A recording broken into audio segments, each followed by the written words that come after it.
Bonjour, je suis le docteur Mstour et je vais vous faire le cours du développement psychomoteur normal et pathologique dans le cadre du module de pédiatrie. J'aurais aimé qu'on le fasse en présentiel pour pouvoir interagir. Malheureusement, comme vous le savez, la situation actuelle nous impose la prudence. Je vais essayer d'être la plus explicite possible et bien sûr, je reste à votre disposition pour d'éventuelles questions par la suite. On commence par définir les objectifs pédagogiques. À la fin de ce cours, vous êtes supposé connaître les différentes étapes du développement psychomoteur. Vous devriez savoir évaluer le développement d'un enfant à un âge donné. Vous reconnaîtrez les signes d'alarme, en particulier les signes d'alarme précoces qui devront nous inquiéter et nous conduire à réaliser d'éventuelles explorations. Bien sûr, il faudra connaître la démarche à suivre en cas de retard psychomoteur. C'est quoi un développement psychomoteur d'un enfant? Il s'agit de l'ensemble des progrès accomplis par cet enfant, sur le plan psychique et moteur. Sur le plan psychique, c'est l'intelligence, le langage et l'affectivité. L'affectivité, c'est tout ce qui est relationnel et social. Sur le plan moteur, c'est les différents mouvements des membres du corps. Ces deux phénomènes évoluent de façon parallèle, en même temps.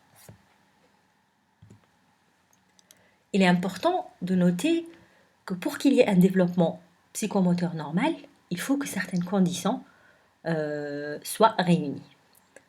Il faut qu'il y ait une maturation cérébrale normale, c'est la base, et par la suite, c'est les différentes stimulations extérieures. D'un côté, nous avons la qualité des échanges affectifs, et de l'autre côté, c'est la stimulation de l'environnement. On va expliquer ça un peu plus. Il s'agit en fait d'un processus qui est compliqué, et c'est la résultante de forces différentes. On a 3 points différents. On a la dotation congénitale d'intelligence, on a la rapidité de la maturation, et on a la qualité stimulatrice de l'environnement. Donc on peut diviser ces 3 facteurs, ou bien conditions, en deux catégories en fait. On a tout ce qui est antinatal et pernatal, et on a par la suite tout ce qui est postnatal. Tout ce qui est antinatal et pernatal, donc antinatal c'est avant la naissance, on a tout d'abord les facteurs héréditaires. Donc ça va dépendre du patrimoine génétique de cet enfant. Deuxièmement, c'est le développement intra-utérin de cet enfant. Pour qu'il y ait un développement psychomoteur normal, il faut que la grossesse se déroule de façon correcte, qu'il n'y ait pas d'infection, qu'il n'y ait pas d'embryophotopathie, d'intoxication ou bien d'anoxie qui vont entraver le bon déroulement du développement intra-utérin du fœtus. Donc ça, c'est le antinatal. Tout ce qui est patrimoine génétique et tout ce qui est développement intra-utérin du fœtus. Le pernatal, c'est quoi? C'est l'accouchement. Il faut que les conditions de l'accouchement soient bonnes, qu'il n'y ait pas de souffrance, qu'il n'y ait pas de traumatisme qui vont entraîner des lésions qui vont entraver le bon déroulement du développement de cet enfant. Donc ça, c'est en antinatal et en pernatal. On a par la suite le postnatal. Le postnatal, donc c'est la rapidité de maturation. La rapidité de maturation, pour qu'elle se fasse de façon correcte, il faut que la santé de l'enfant soit normale. Il faut qu'il n'y ait pas d'affection et que la nutrition soit correcte. Je vous explique. Vous avez 2 enfants. Vous avez un enfant qui est tout à fait normal, qui n'a aucune affection. Vous avez un autre enfant, qui souffre par exemple de malnutrition ou bien il souffre d'une pathologie digestive ou respiratoire chronique. L'enfant malade, il va avoir une maturation plus lente qu'un enfant normal. C'est ça ce que ça veut dire la rapidité de maturation et le fait qu'elle dépend de la santé générale de l'enfant. Enfin, nous avons la qualité stimulatrice de l'environnement. Là, c'est les conditions socio-économiques et les conditions affectives. Maintenant, on va parler de notion de stade de développement. Le développement de l'enfant se fait par stade ou bien étapes. C'est des étapes qui succèdent toujours dans le même ordre. C'est-à-dire étape 1, étape 2, étape 3. Toujours le même ordre et indépendamment de l'environnement. Par contre, il faut savoir que ce développement ne se fait pas en ligne ascendante. Il se fait plutôt par paliers. C'est ce qu'on appelle des paliers successifs. Je vais vous expliquer. De durée variable, selon les enfants. Et chaque palier durant chaque palier, le développement il va rester stationnaire pendant une période et puis ça va représenter un trop-plein pour acquérir une nouvelle maturité. Donc je vous explique sur ce schéma-là.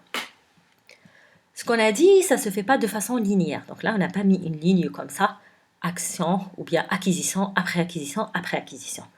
C'est ça en fait ce qu'on appelle un palier. C'est comme un escalier.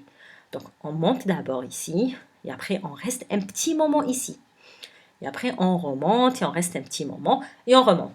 Et ça représente, donc ce palier-là, il est indispensable pour acquérir le suivant. On ne peut pas sauter d'ici jusque-là. On doit passer par celui-là, puis par celui-là, et on va à l'autre. C'est ça ce que ça veut dire palier. Et aussi du durée variable, ce que je vous ai dit ici. Donc par palier successif de durée variable. Ça veut dire quoi? Ça veut dire que là, dans ce palier-là, il y a plusieurs acquisitions que l'enfant va acquérir. Donc il va acquérir par rapport au langage, par rapport à la tenue de sa tête, par rapport donc à la position de ses bras, etc. C'est des exemples. Et de durée variable. Temps 0 plutôt, et temps 1. Donc là, de temps 0 à 1, il va faire ces différentes acquisitions. Vous avez un enfant, il va les faire ici. Un autre, il va les faire au milieu. L'autre, il va les faire ici, à la fin de l'intervalle. Un quatrième enfant qui va faire tout au long. Action, puis une autre, tout au long. Mais ça reste normal. C'est ça ce que ça veut dire, variable selon les enfants. Mais ça reste normal. Du moment que ça reste dans cet intervalle-là, c'est normal. Et puis on passe au palier suivant, la même chose. Et durant cette évolution-là, il va rester stationnaire un petit moment, puis il passe au suivant, puis il passe au suivant. Maintenant, on va parler des axes de développement. C'est quoi les axes de développement? Donc, c'est le développement du contrôle musculaire. Donc, le contrôle musculaire, il se fait dans quel sens? Il se fait de la tête aux pieds, donc, comme ça. Il se fait du centre vers la périphérie. On s'explique. Ça veut dire que l'enfant, en fait, il va commencer par contrôler d'abord sa tête. C'est pour ça, on va le voir par la suite. Il tient d'abord sa tête, puis il va commencer à s'asseoir, puis il va tenir debout. Donc ça se fait de la tête aux pieds. Du centre vers la périphérie, ça veut dire quoi? Ça veut dire qu'il va commencer d'abord par contrôler ses bras. Pour ça, on va les voir par la suite. Il va tenir sur ses bras, puis il va commencer par contrôler ses mains. C'est les différentes préhensions, on va les voir par la suite. Et enfin, c'est les doigts. Et là, on arrivera à la préhension très, très fine qu'on va voir. Donc, de la tête aux pieds et du centre vers la périphérie. Maintenant, comment apprécier ce développement? On insiste toujours, en matière de clinique, on insiste toujours avec vous sur l'intérêt de l'interrogatoire. C'est très, très important de connaître les conditions, de connaître les antécédents de l'enfant, parce que c'est en fonction de cela déjà qu'on va être orienté et qu'on saura comment examiner et quoi rechercher. Il faut toujours rechercher les antécédents familiaux, notamment les conditions socio-économiques, affectives, une notion de séparation par exemple, le déroulement de la grossesse et de l'accouchement. Maintenant, vous comprenez pourquoi c'est important. Est-ce qu'il y a une notion de réanimation? Est-ce qu'il y a eu un traumatisme? Pendant la grossesse, est-ce qu'il y a eu une infection? Est-ce qu'elle a été suivie, etc. À la période néonatale, est-ce que le nouveau-né a fait une infection? Est-ce qu'il a fait des convulsions? Est-ce qu'il avait une affection chronique? Après, on arrive à l'examen clinique. Tout d'abord, les conditions de l'examen. On insiste sur les conditions de l'examen. Le nourrisson ne doit pas avoir faim. Il doit être examiné après avoir bien tété, pas juste après, sinon on risque de le faire vomir en le manipulant, mais il ne faut pas qu'il y ait faim. Et bien sûr, il faut que l'enfant soit bien réveillé. Bien réveillé, il n'a pas sommeil, mais aussi il ne vient pas de se réveiller, il est tout somnolent, tout fatigué. Et pendant l'appréciation de ce développement psychomoteur, l'idéal c'est de le faire en absence de toute maladie aiguë. C'est vraiment très très important les conditions de l'examen. Pourquoi? Parce que si on ne les respecte pas, on risque de penser à tort qu'il y a un retard alors que c'est faux. Je vous explique. Par exemple, si vous examinez un enfant qui a faim et qui pleure et qui est très agité, il y a certaines acquisitions, certaines choses qu'il ne va pas faire, qu'il va soit refuser de faire, ou il sera trop fatigué pour les faire, s'il a sommeil par exemple, et là, on va se dire, ah c'est pathologique, il ne fait pas cette acquisition qu'il est supposé faire à sa tâche, alors que tout simplement il a faim ou tout simplement il a sommeil. C'est la même chose quand il est malade, il a une pathologie aiguë. Par exemple, il a une détresse, il a une déshydratation. S'il a une déshydratation, il va être apathique à cause de la déshydratation. Mais nous, après on va se dire, ah, ce bébé, il ne peut pas s'asseoir. Ah, ce bébé, il ne tient pas bien sa tête. Alors que non, c'est sa pathologie aiguë. Donc, il faudra toujours l'examiner, bien évaluer le développement psychomoteur en dehors de cette pathologie, de cette maladie aiguë. Après, on fait bien sûr un examen somatique complet.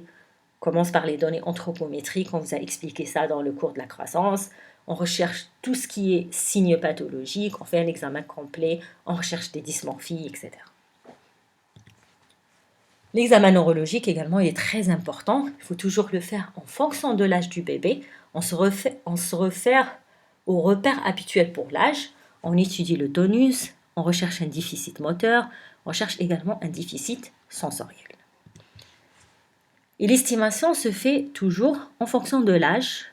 On va voir par la suite, on a des tests d'évaluation et d'appréciation. Et il faut toujours tenir compte de l'âge gestationnel. Ça, c'est important. Cette notion, elle est importante parce que parfois, on va examiner des anciens prématurés. Et quand on a un ancien prématuré, il faut toujours prendre en considération cette prématurité. C'est-à-dire, on va calculer l'âge de l'enfant, ce qu'on appelle l'âge corrigé. On va calculer jusqu'à le terme, c'est-à-dire s'il continue ses 37 semaines, et par la suite, on va soustraire ces semaines de développement de l'âge total. Et on va voir son âge corrigé. Pour ne pas se dire par la suite, ah, il a un retard, alors qu'en fait, si on voit l'âge corrigé, l'enfant présente un développement normal par rapport à son âge corrigé. On va commencer par l'examen neurologique du nouveau-né. D'habitude, on fait ça dans les TD et au niveau du service quand vous faites les stages. Malheureusement, ce n'est pas possible cette fois-ci.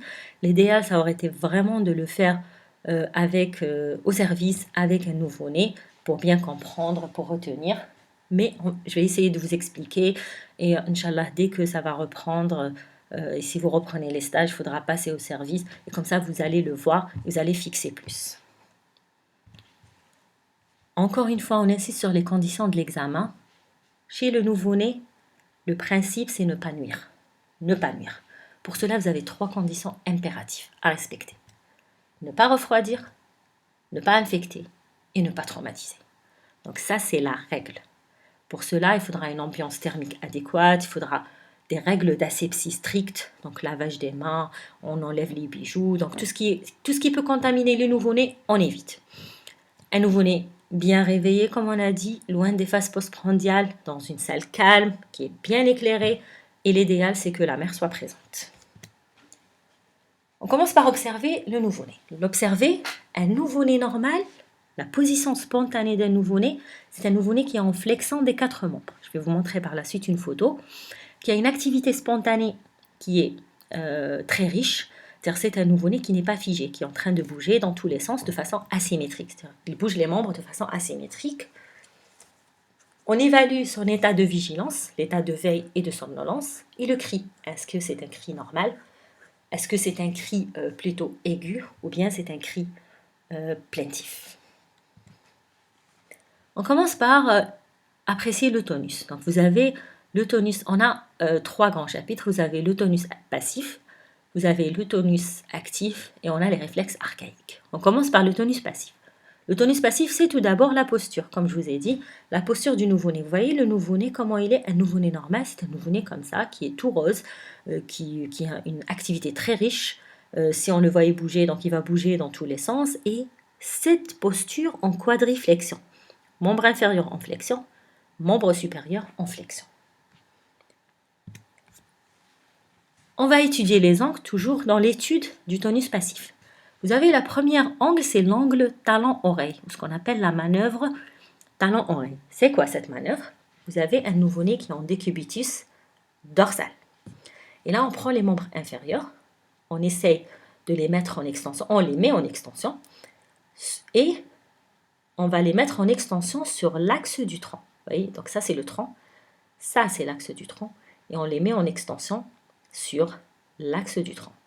Et là, on essaye de fléchir quand même, donc on essaye de fléchir ses cuisses sur le bassin pour essayer de ramener ses talons vers l'oreille. Vous allez voir que ceci est impossible, ça va bloquer comme ça. Et ça, c'est un angle de 90 degrés. Donc ça, c'est la normale. Chez certains enfants, par exemple, je vais vous donner juste un exemple, les trisomiques, par exemple, ils ont une hyperlaxité, et là, vous allez avoir, on peut quand même pousser, et cet angle, il va être plus diminué. Donc ça, c'est pathologique. La normale, c'est ça. On n'y arrive pas, et l'angle, il va rester à 90 degrés. L'angle poplité maintenant. L'angle poplité, toujours un nouveau-né en décubitus dorsal, vous voyez. On essaye de mettre les membres inférieurs en abduction. Vous voyez, abduction, rotation externe, et on bloque les genoux. Et on va ouvrir les jambes, donc ici les jambes, on va ouvrir les jambes sur les cuisses. C'est ça l'angle poplité. Et là, on va avoir un angle de 90 degrés. Le signe du foulard, donc le signe du foulard, c'est quoi? On va essayer de ramener, donc on prend on va essayer de ramener le coude du nouveau-né et on va essayer de dépasser cette ligne médiane. Donc, ligne médiane ici qui passe par l'ombélique, on va essayer de la faire passer. Bon, malheureusement, c'est ça où on ressent que c'est plus facile quand c'est en présentiel, parce que d'habitude, je leur montre aux étudiants, mais on va utiliser notre imagination. Mettez déjà votre coude, essayez avec vous-même et essayez de le ramener de l'autre côté. Et vous voyez que nous, les adultes, on dépasse largement la ligne médiane. Chez les nouveau-nés, non. Donc ça s'arrête avant. On n'arrive pas à dépasser la ligne médiane. Donc c'est ça la normale. Le retour en flexion de l'avant-bras, c'est quoi? Donc, on va prendre, je vous ai dit, je me répète, le nouveau-né, il est en quadriflexion. Donc, les membres supérieurs en flexion, les membres inférieurs en flexion. Qu'est-ce qui se passe? On va prendre le membre supérieur, on va essayer de faire une extension, de tirer l'avant-bras. Et on relâche. Quand on va relâcher, il va retourner en flexion. C'est ça ce qu'on appelle le retour en flexion de l'avant-bras. Donc ça, c'était le tonus passif. Maintenant, on va parler du tonus actif. Donc le tonus actif, déjà, on a la gesticulation spontanée, cette activité riche, asymétrique du nouveau-né. Et puis on a la plus importante, c'est la manœuvre du tiret assis. Donc la manœuvre du tiret assis et la manœuvre inverse. Qu'est-ce qu'on fait? Quand vous le voyez ici sur la photo, le nouveau-né à la base, il est en décubitus dorsal. Donc il est allongé. On essaye, on le prend par les bras, on le prend par les avant-bras ou bien les mains. On essaye de le tirer vers nous, comme si on essaye de le faire s'asseoir. Et là, vous allez voir que quand on va le mettre, quand on arrive en position verticale, la tête, donc, elle est tout d'abord rejetée en arrière, puis il va tenir sa tête quelques instants, et puis il va la relâcher en avant. Et on fait l'inverse, c'est-à-dire on le retourne à sa position initiale. Donc là, c'est pour évaluer donc, les extenseurs et les fléchisseurs du cou. Nous avons la fonction de redressement des membres inférieurs et du tronc. C'est quoi cette manœuvre? Vous avez le nouveau-né, on l'a dit encore une fois, il est en quadriflexion. Si on essaye de mettre ce nouveau-né debout, donc il est en flexion, qu'est-ce qu'il va faire? Quand il va toucher le sol avec sa plante des pieds, il va essayer de se redresser. Donc il va commencer d'abord par redresser ses membres inférieurs, puis il va lever un petit peu son tronc pour qu'il devienne droit, et puis il va tenir sa tête quelques instants. C'est ça ce qu'on appelle la manœuvre de redressement.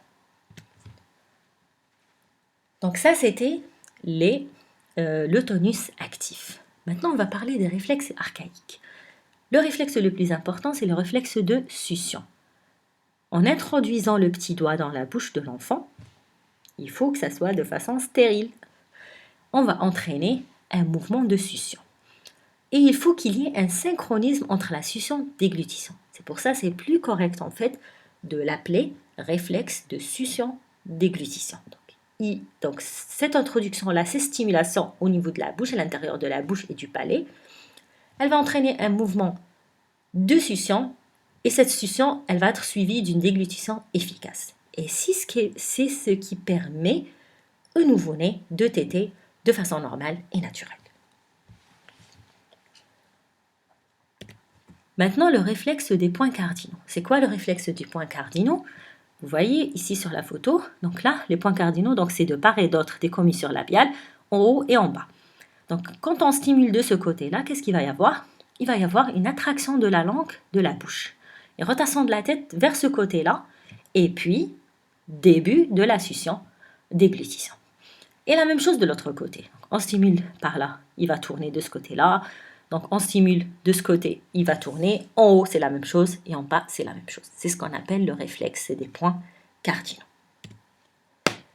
Maintenant, le réflexe de Moro. Le réflexe de Moro, c'est quoi? On l'appelle aussi le réflexe d'embrassement. Donc embrasser, c'est prendre dans ses bras. Je vous explique ce qui va se passer. On a un nouveau-né, on va le prendre par la main, donc au niveau du cou, on va le soulever légèrement du plan du lit. Et puis on va relâcher la main. Bien sûr, on va tenir la tête, c'est-à-dire on va relâcher la main et la tête va tomber sur notre main. Donc de façon vraiment très délicate et pas très importante. On va entraîner un changement de la position du cou. Qu'est-ce qui va se passer? L'enfant aura une abduction, extension de ses bras, comme vous le voyez sur la photo. Il va ouvrir ses mains, comme on le voit ici. Il va crier, il est refermé.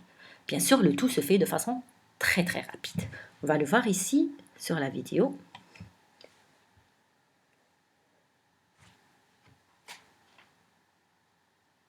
Alors, vous voyez comment il a fait?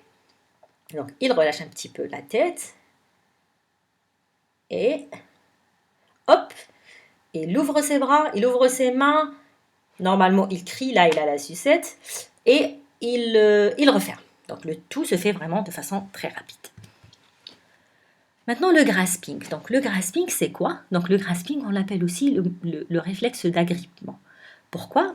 Parce qu'en fait, en entraînant une excitation, bien en stimulant les paumes de la main, on va mettre par le doigt, ici, on stimule la paume de la main et bien sûr, le nouveau-né, il va s'agripper à notre doigt. Comme vous le voyez ici sur cette photo, il va s'agripper.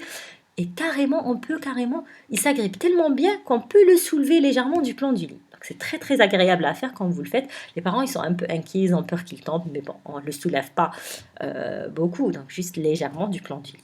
Il s'agrippe tellement bien qu'il ne tombe pas et on peut le soulever comme vous le voyez ici sur le dessin. Et ce réflexe, il existe aussi au niveau de la plante du pied. Là, comme on le voit ici, regardez. Vous voyez, il stimule et hop, il y a le grasping des orteils.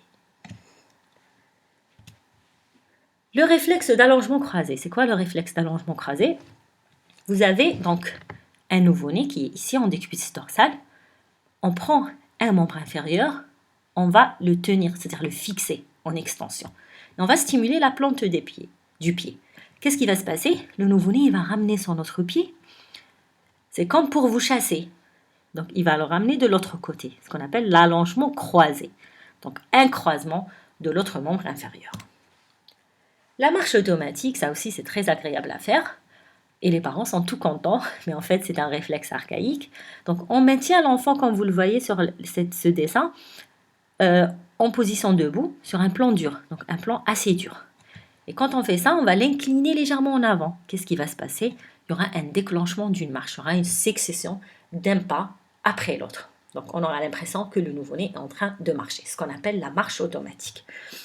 Ici, on va un peu plus loin. Donc là, si on a un plan dur ici, on va essayer de frapper ou bien de toucher légèrement, de stimuler le dos du pied sur ce plan dur.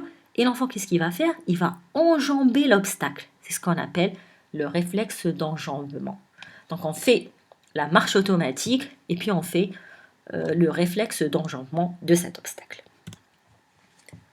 Le réflexe d'incurvation latérale du tronc, c'est quoi? Donc on prend le nouveau-né, il est maintenu suspendu par une main en décubitus ventral.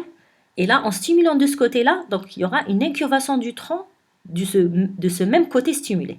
Et on le fait de l'autre côté. Et parfois, on le fait de façon assez rapide et l'enfant, il va se balancer à droite, à gauche. On aura l'impression qu'il fait une danse. Donc ça, c'est le réflexe d'incurvation latérale. Donc je vais vous montrer sur la vidéo.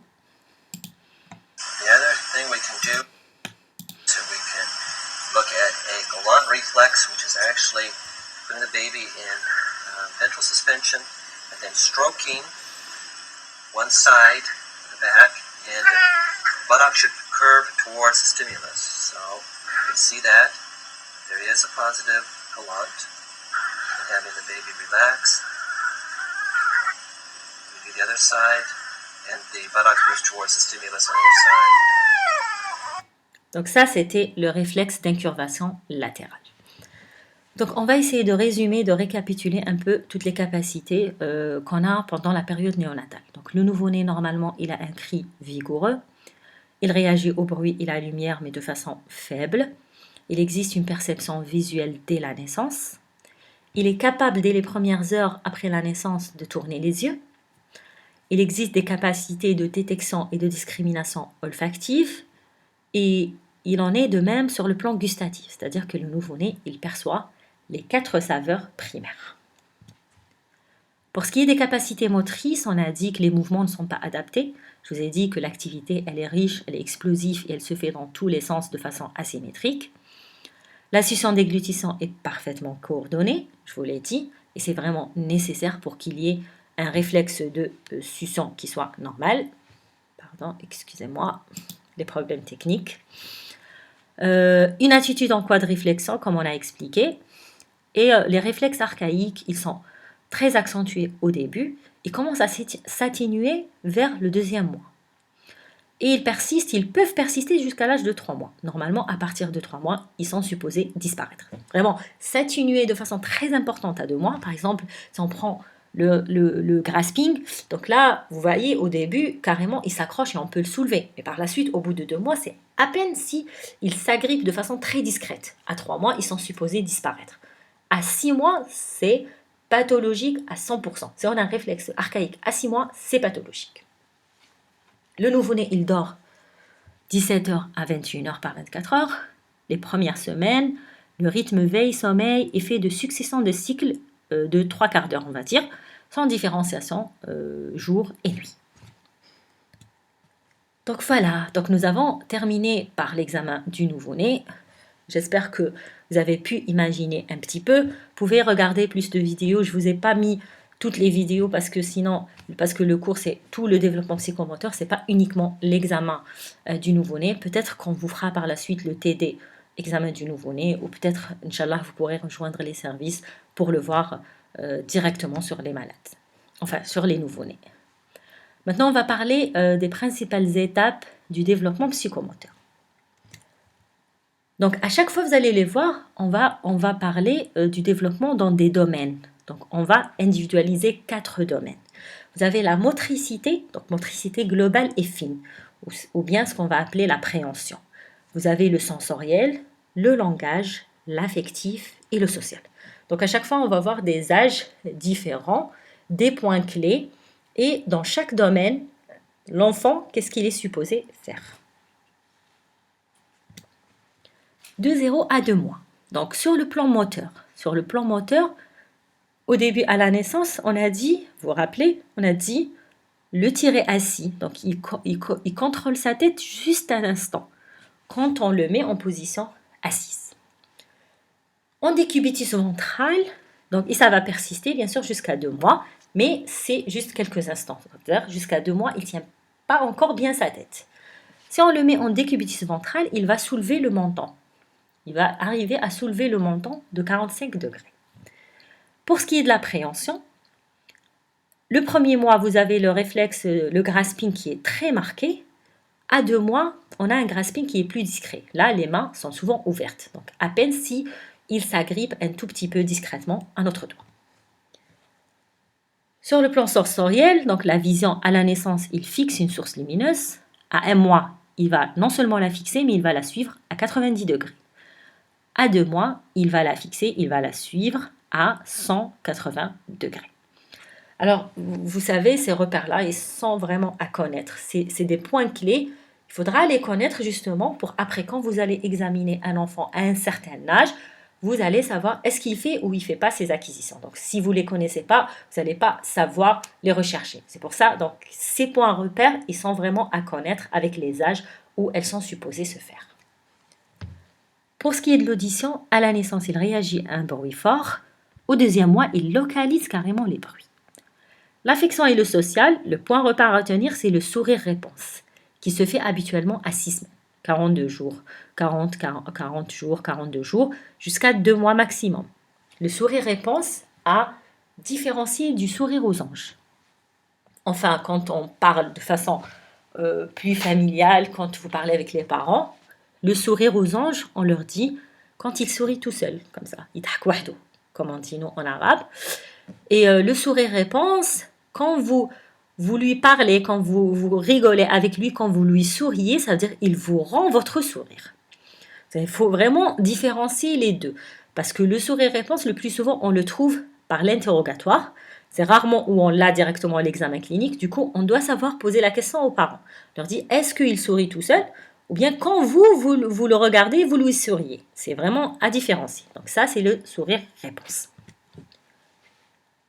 Maintenant, 3/4e mois. Donc 3/4e mois, sur le plan moteur, tenu en position assise, comme on le voit ici sur la photo. Pardon. Comme on le voit ici sur la photo, bon, le curseur, j'arrive pas à voir le curseur, voilà, il est là. Donc là, il tient sa tête. Il tient sa tête droite. À 3 mois, donc retenez, ça c'est des points repères. À 3 mois, on a la tenue de la tête. Et en décubitus ventral, vous voyez, tout à l'heure on a dit, il remonte le menton uniquement. Là, il soulève la tête à 90 degrés carrément. Il prend appui sur les avant-bras.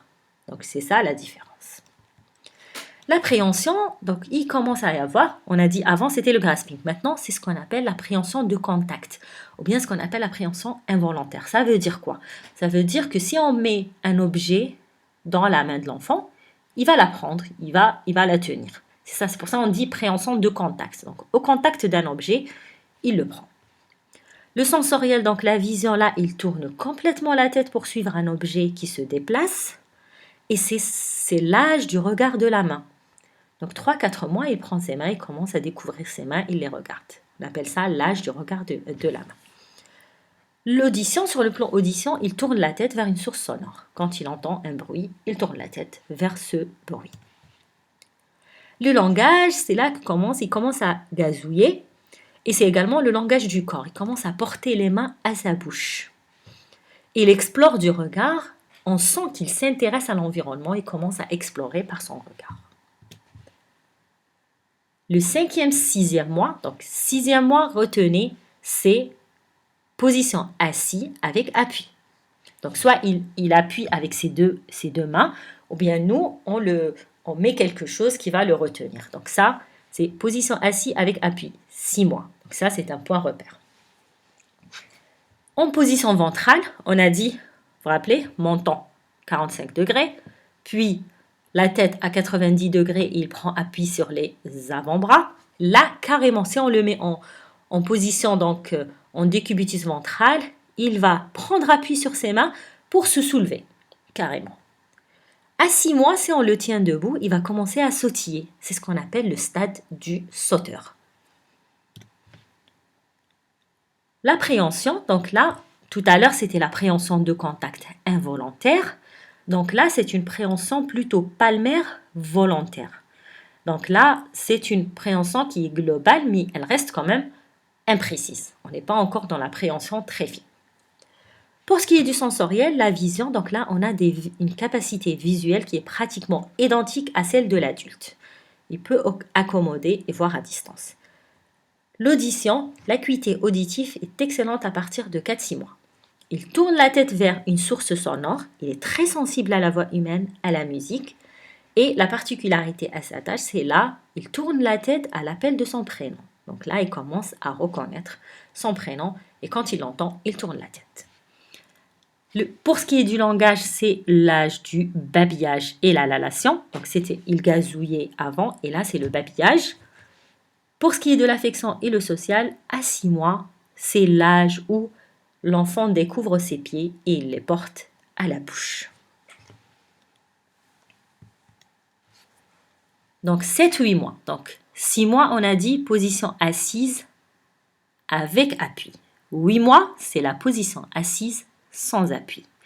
Et il roule sur lui-même dans les deux sens. Donc là, attention, il commence à rouler sur lui-même, donc il risque vraiment de tomber beaucoup plus facilement.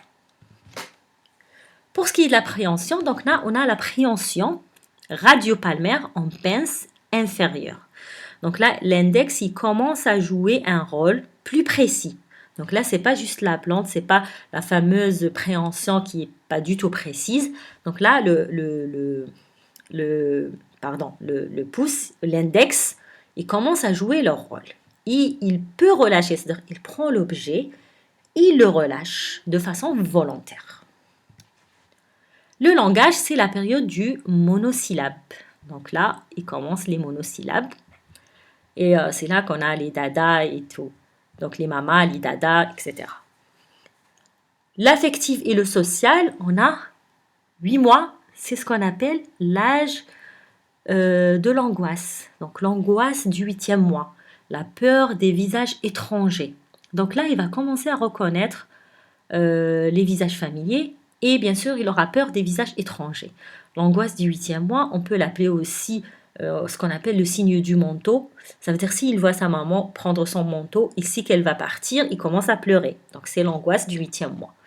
Et enfin, il découvre son visage dans le miroir. 9-10 mois, sur le plan moteur, 9 mois, il commence à ramper sur le ventre. À 10 mois, c'est la marche à 4 pattes et puis il commence à tenir debout avec appui.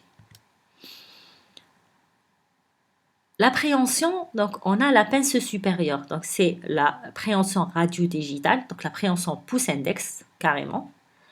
Et sur le plan langage, on a les syllabes redoublées et il commence à comprendre le sens d'une phrase. D'accord? Donc tout à l'heure, c'était plutôt, donc on a dit la monosyllabe, donc da, ma, etc. Et là, il va redoubler les syllabes. L'affection sociale, la signification du non. Donc la signification du non. Donc quand on lui dit non, non, non, ne touche pas. Non, ne fais pas. Donc là, il commence à comprendre ce que ça veut dire le non. Il est curieux, il a une activité débordante. 11-12 mois, il commence à marcher tenu par ses deux mains. Donc tout d'abord tenu par ses deux mains, comme vous le voyez ici sur la photo. Puis on va le tenir par une seule main. Et puis il pourra éventuellement tenir un instant debout sans appui. Pour ce qui est de l'appréhension, on a le relâchement volontaire qui est fin et précis, avec une préhension pouce-index qui est fine. Il saisit un objet qu'on lui tend. C'est-à-dire quand on lui tend un objet comme ça, il le prend. Sur le plan du langage, il commence à dire 2 à 3 mots en moyenne. Pour l'affection et le social, il boit à la tasse, il mange avec ses doigts, il embrasse sur commande. Donc ça, c'est aussi un point repère. Alors, il embrasse sur commande, on lui demande « fais-moi un bisou ». Donc là, il va nous embrasser. Donc c'est ça ce qu'on appelle embrasser sur commande. Il commence à connaître le sens des profondeurs, donc le haut, le bas, le contenu, le contenant. Il commence à emboîter les objets qu'on lui donne. 15-18 mois, donc à 15 mois, il marche seul et il monte les escaliers à 4 pattes.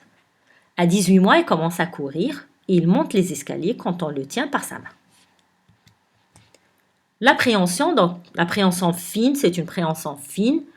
Il arrive carrément à introduire une pastille dans une bouteille et il commence à tenir sa cuillère. Voilà.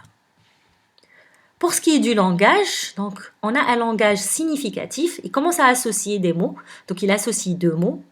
À 15 mois, en moyenne, il est supposé dire 5 mots. À 18 mois, en moyenne, il est supposé dire 10 mots. Donc c'est des moyennes. On peut avoir un petit peu moins, un petit peu plus. Pour ce qui est de l'affectif et le social, on a donc l'âge, c'est l'âge de la marche et du coup, il explore son environnement et c'est pour ça qu'on l'appelle aussi l'âge des accidents parce que quand vous le voyez sur la photo, il est là, il marche, il découvre, il a envie de tout découvrir, de tout toucher. C'est pour ça, là, il faudra vraiment faire très attention. Le désir d'autonomie et le début de négativisme. Donc là, contrairement à ce qu'on a dit tout à l'heure, on a dit il comprend le sens du non, quand on lui dit non. Là, c'est plutôt le début du négativisme. C'est-à-dire, c'est lui maintenant qui dit non. Vous lui dites de faire quelque chose, il vous dit non. Non, je ne veux pas faire ceci. Et le premier signe de contrôle sphinctérien, là, il commence à 18 mois, il commence à signaler qu'il est mouillé. C'est pour ça, en fait, c'est vraiment, on trouve que c'est, quand il y a certains parents, ils essayent de faire une éducation sphinctérienne avant ces âges-là, ça ne sert absolument à rien. C'est plus une torture vers l'enfant qu'autre chose. Parce que là, il n'est pas supposé contrôler, avoir le contrôle. Il commence ses contrôles vers le 18 mois, où il commence déjà à signaler qu'il est mouillé. Et par la suite, le contrôle va se développer. Alors, vers 2-3 ans, à 2 ans, donc il court vite, il grimpe, il frappe un ballon. À 3 ans, il monte et descend un escalier seul, en alternant les pieds, et il conduit un tricycle. Sur le plan de l'appréhension, c'est la totale indépendance manuelle. Il arrive carrément à manger, à se laver, et il s'habille même seul. Et sur le plan du dessin, il arrive à dessiner une ébauche de cercle. Il arrive à superposer en moyenne 6 à 8 cubes. Pour le langage, à 2 ans, c'est des phrases un peu plus importantes, de 3 mots. Entre 2 et 3 ans, c'est ce qu'on appelle l'explosion du vocabulaire. Là, il utilise des verbes, il utilise des phrases, il s'exprime très bien. Donc, c'est pour ça qu'on l'appelle vraiment l'explosion du vocabulaire. Sur le plan affectif et social, c'est la construction du moi. Entre 2 et 3 ans, c'est l'éducation sphinctérienne, c'est ce que je vous ai dit. Donc, c'est le contrôle diurne et nocturne. C'est pour ça il est vraiment... il n'y a aucun intérêt à commencer l'éducation sphinctérienne avant 15-18 mois. Donc d'abord, il faudra qu'il y ait le contrôle, qui commence à signaler qu'il est mouillé, et après on commence cette éducation sphinctérienne. À 3 ans, c'est la fameuse phase oedipienne que vous connaissez. Donc là, c'est les points repères. Il faudra vraiment connaître les points repères. Et là, c'est vraiment très important, j'insiste sur ça, les fameux signaux d'alerte précoce à connaître. C'est-à-dire quand est-ce qu'on doit s'inquiéter. On commence par les signaux d'alerte précoce d'anomalie du développement moteur. Donc, ne tient pas sa tête à 3 mois. Donc, je vous ai dit, à 3 mois, il est supposé tenir parfaitement sa tête. Assis, je vous répète les points repères. Assis sans appui, 6 mois. Assis avec appui, 8 mois. Donc, s'il ne tient pas du tout assis à 9 mois, là, faudra tirer la sonnette d'alarme. Donc, il marche, il faut rappeler, on a dit, tient debout à 9-10 mois, commence à marcher à 12 mois, 12-15 mois, tout d'abord tenu par 2 mains, puis tenu par une main, il tient un instant, puis commence à marcher. Donc, si à 18 mois, l'enfant ne marche toujours pas, là, il faudra se poser des questions. S'il ne pédale pas à 3 ans, donc à 3 ans, il est supposé monter sur un tricycle. Donc, s'il ne pédale pas à 3 ans, là, il faudra se poser des questions. Donc ça, c'est vraiment à retenir, les signaux d'alerte précoce d'anomalie du développement moteur. Maintenant, le développement linguistique. Donc la même chose pour le développement linguistique. Donc s'il est silencieux la première année, donc même pas un babillage, toute la première année, rien, ça c'est un signe d'alerte. S'il ne dit aucun mot à 18 mois, s'il n'y a aucune association de mots à 24 mois, si donc il y a une absence d'intelligibilité de la production linguistique à 3 ans, c'est-à-dire qu'on n'arrive pas à le comprendre, peut-être qu'il produit des sons ou des phrases qui ne sont pas compréhensibles, ou bien absence carrément de phrases à 3 ans. Donc tout ça, c'est des signes d'alerte précoce qui devront conduire à une éventuelle exploration et un avis spécialisé. Maintenant, on va parler des tests d'évaluation. Vous avez examiné votre enfant, vous connaissez les différents points de repère, mais si vous vous rappelez, on a dit au début qu'il existait des variabilités en fonction de l'âge. Donc, quand est-ce que je vais me dire que ceci est normal et ceci est pathologique? Bien sûr, en dehors des signaux d'alarme et des dates repères que je viens de vous dire. Vous avez la plus utilisée en fait et la plus connue, c'est l'échelle de Denver. C'est quoi l'échelle de Denver? Comme vous le voyez ici, je vous ai montré une vue générale. Je sais que c'est assez flou. Et après, on va zoomer sur une partie. Donc, l'échelle de Denver, donc on a ici les différents domaines. Vous voyez les domaines qu'on a dit tout à l'heure, la motricité, le langage, le contact social, etc. Donc là, on a les différents domaines. Et là, vous avez l'âge. Donc l'âge, ici, on a l'âge. Ici, on a les domaines. Et ceci, là, on a les différentes acquisitions que l'enfant, il est supposé avoir. Donc, je passe à la diapo suivante, comme ça, vous allez voir de façon plus claire. Par exemple, si on prend la motricité, là, on a la motricité. Là, on a le langage. Par exemple, on a la motricité. Et là, on a l'âge. Et vous allez voir, par exemple, à cet âge-là, voilà ce qu'il est supposé faire. À cet âge-là, voilà ce qu'il est supposé faire. Et vous voyez comment c'est étalé dans le temps. Ça veut dire c'est un intervalle, comme on a expliqué. Donc, voilà l'intervalle ici. C'est-à-dire, ici, au début, il peut le faire, il peut le réussir. Ici, avant d'arriver au gris, à 75%, il doit avoir 75% de réussite. Et vers la fin, c'est 90% de réussite. Et comment on va utiliser en fait cette échelle? Nous, on va voir nos acquisitions. Qu'est-ce qui fait l'enfant? On va voir son âge. Et là, si ça se situe toujours dans cet intervalle, là, on est dans les normes. Par contre, si ça dépasse, donc là, c'est-à-dire qu'il y a un retard. C'est-à-dire si on arrive, on dépasse l'âge, mais qu'il n'a toujours pas acquis cette compétence, là, il s'agit d'un retard. Donc c'est comme ça qu'on utilise en fait l'échelle de Denver. On a d'autres échelles aussi. On a l'échelle de Bruni-Illesine. C'est presque le même principe en fait. Et au bout de, donc quand on utilise cette échelle, on arrivera par la suite à calculer ce qu'on appelle le quotient de développement. C'est quoi le quotient de développement? C'est le rapport entre le niveau de performance de l'enfant et son âge. Je vous explique. Donc, je vous donne un exemple. Si vous avez un enfant qui a 4 ans, mais quand vous voyez toutes les performances qu'il réalise, c'est des performances d'un enfant plutôt de 2 ans. C'est-à-dire qu'il fait les performances qu'on est supposé avoir à 2 ans. Mais quand on voit ce qu'un enfant de 4 ans est supposé faire, il ne les a pas encore. Donc, on va calculer son quotient de développement. Comment on le calcule? C'est donc l'âge, le niveau de ses performances, donc 2 ans. On a dit il a les performances d'un enfant de 2 ans. Sur son âge réel, il a 4 ans, donc 2 sur 4, fois 100. Donc là, il a un quotient de développement de 50%. Enfin, de 50. Comment on va l'interpréter? Cela signifie qu'en fait, cet enfant, il réalise seulement 50% des performances qui sont attendues pour son âge. Donc c'est ça le quotient de développement.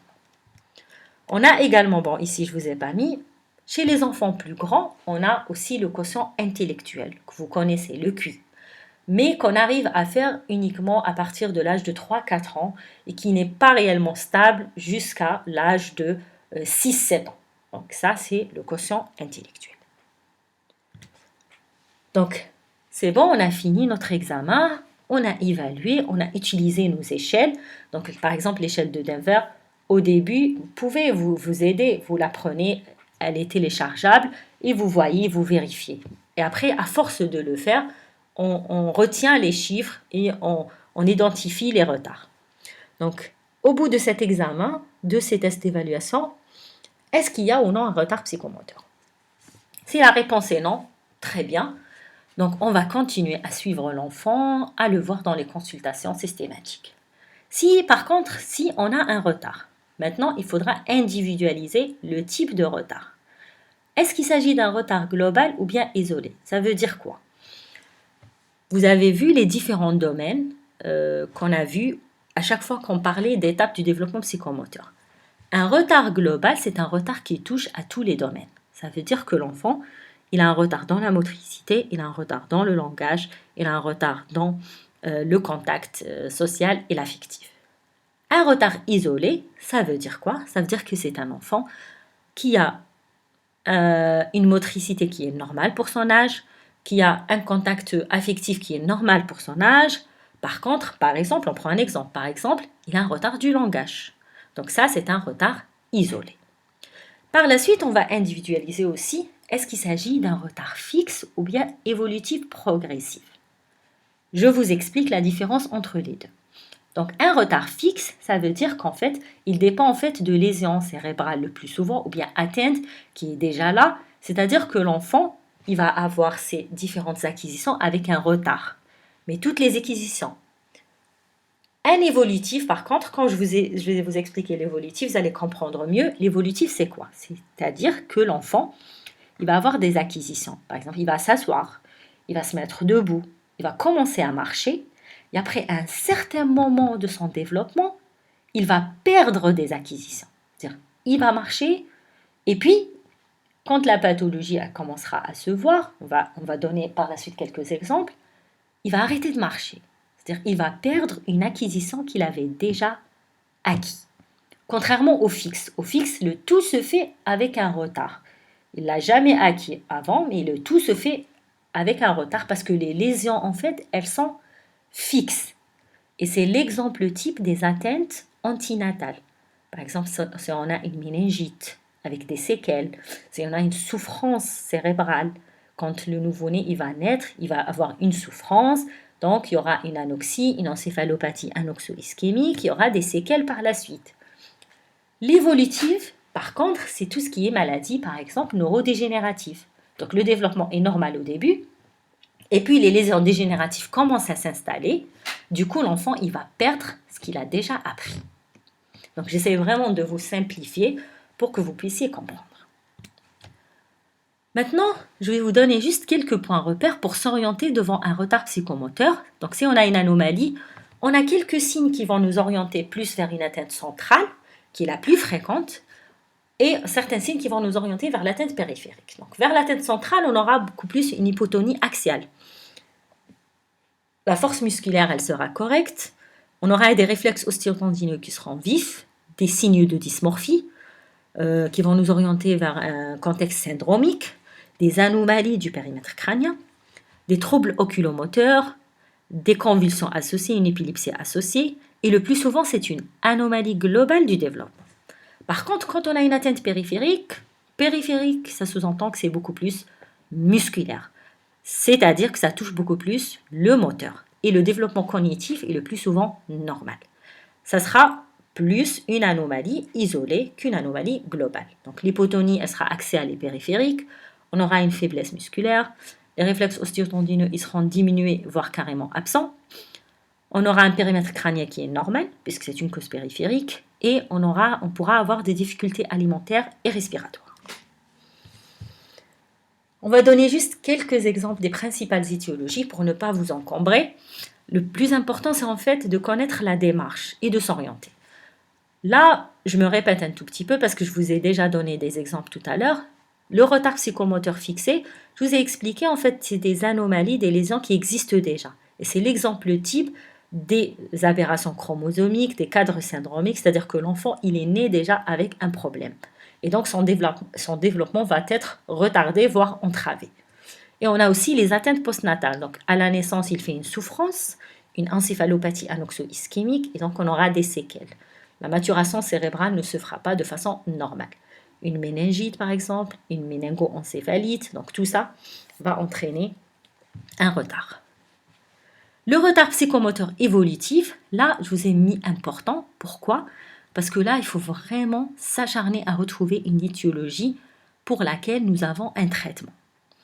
Les causes, essentiellement, c'est les causes métaboliques et l'hypothyroïdie congénitale.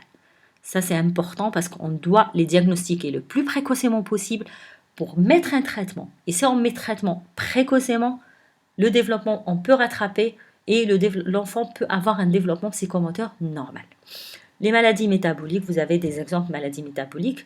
Pourquoi ça entraîne un retard psychomoteur évolutif? C'est le principe de toute maladie métabolique. Donc, en gros, vous savez, quand on a une maladie métabolique, parfois on a des déficits enzymatiques.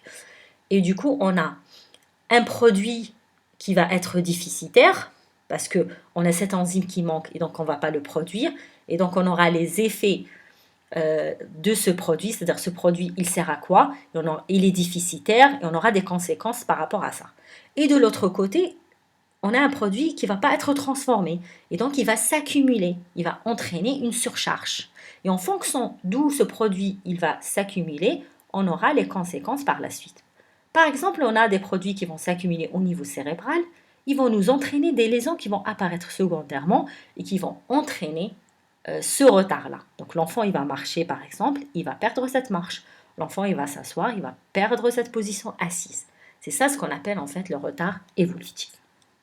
Et bien sûr, vous l'avez compris, c'est on diagnostique précocement.